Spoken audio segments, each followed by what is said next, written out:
Hey guys, thanks for tuning in to another episode of Acquisitions Incorporated.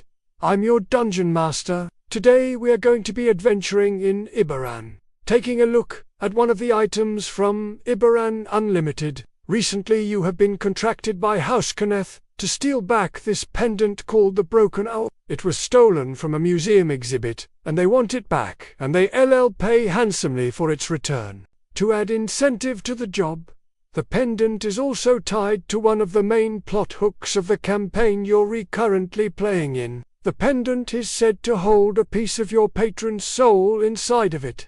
You've tracked the thieves to the city of Shan, which is split into 4 quadrants, each controlled by one of the 4 great houses of Kenneth, Orian, Lear, and you've decided to begin your investigation in the House Kenneth district, known as the Cogs. In front of you is the Grand Clock Tower, which dominates the skyline of the Cogs. Every cog of Shan turns with the rhythm established by the tower's gears. Just beyond that is a wall covered in cogs and springs that acts as the entrance to the wealthy upper levels of the Cogs. And nestled between 2 of these grand structures is a small workshop belonging to a gnome artificer named Fizzle. This is your contact who has agreed to help you track down the pendant. As you enter the shop, you see all sorts of interesting devices, including an alarm system consisting of trip wires and bells, a suit of armor made entirely of clockwork gears, and a curious cage contraption in the corner with a lever that reads, "Do not touch." Your contact, Fizzle, is a gnome artificer who looks up from his workbench as you enter. He's got grease smudges all over his face, and his goggles sit atop his head. Fizzle says, Acquisitions Incorporated? I presume I've heard great things about your organization. I am Fizzle Bingle. I must say you all look like you could use some sprucing up. Follow me. Before you can even respond, Fizzle rushes past you toward the back of the shop and disappears through a door marked Employees Only. You hear the sound of clanking metal as he moves about. He calls out, "Just going to get my assistant. She'll help you all look like proper gnomes of fashion." A moment later, Fizzle emerges with a young female gnome trailing behind him. She wears a fine dress and carries a pair of scissors and a comb. "This here is my assistant, pet. She'll give you all a once-over and get you looking sharp for our night out on the town." Before any of you can protest, Pet has grabbed a handful of your hair and is examining it closely. While she does, Fizzle explains, "So, the reason I contacted you all is because I need someone to retrieve something for me. See, the folks from House Kenneth asked me to look into this whole broken Ouroboros situation. Seems like a weird request, right? Well, it is, but I couldn't refuse them. So I started doing some digging. What I found was a lead on the whereabouts of the pendant, but getting to it will require a bit of, shall we say, specialized equipment, and I know just the place to get it, hence why I hired you all." Pet finally finishes with your hair, ties off the ends, and gives you a comb.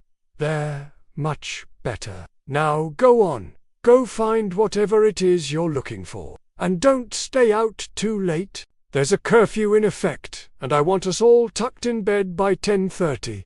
After getting yourselves all cleaned up, you leave Fizzle's shop and start heading toward your destination, which is the lower cogs. As you make your way through the upper cogs, you notice that everything here seems to run on clockwork, from the self-propelling carts to the automated street sweepers. The streets are lined with shops, many of them dealing in all kinds of strange devices. Some of the more notable ones include a shop selling artificial limbs, another with caged constructs inside, and yet another advertising clockwork servants. All around you, the citizens seem to be well-dressed and well-fed. Many of them sport strange goggles or other devices on their faces. Eventually, you reach a large building whose sign reads Tram. Purchasing a ticket, You step onto a flatbed cart and allow the attendant to secure it. As the bell rings and the cart begins its descent, you pass by several floors of busy workers until you reach the bottom level where the tracks end and a ramp leads you outside. Before you is a wide chasm filled with gear and pistons. Across from you is a massive wall adorned with cogs and springs. The only way forward appears to be a rickety old drawbridge that creaks ominously as you approach it. Upon reaching the other side, you see a shack with a sign reading House Orion Tram. Next to it, a staircase leads down into the depths of the earth. With the tram no longer an option, you now find yourselves in the lower cogs. From here, you can descend deeper into the earth via a staircase or take the elevator. If you choose to go down the stairs, you will arrive at a large chamber filled with cogs and springs. Taking the elevator, however, will bring you to a large room with a single locked door. Either way, your objective is to get past the security measure protecting this room and investigate what's inside. What do you do? Alright, Acquisitions Incorporated is normally played with a set of rules. However, I wanted to try something different for this one shot. Instead of rolling dice to determine success or failure, we're going to use a system based on the TV show Leverage. Each of you will have a set of skills that you can call upon in order to achieve success. However, you will have to spend influence in order to use them.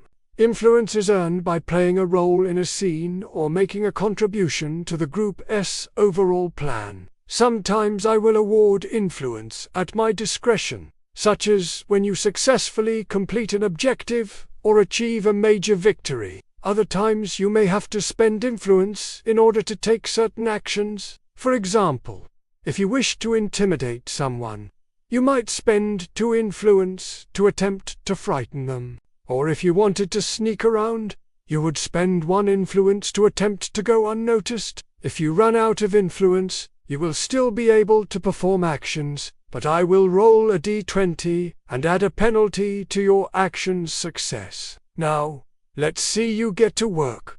What do you do? Well, folks, it looks like we're gonna have to wait and see what our heroes do next. That's gonna do it for this episode of Acquisitions Incorporated.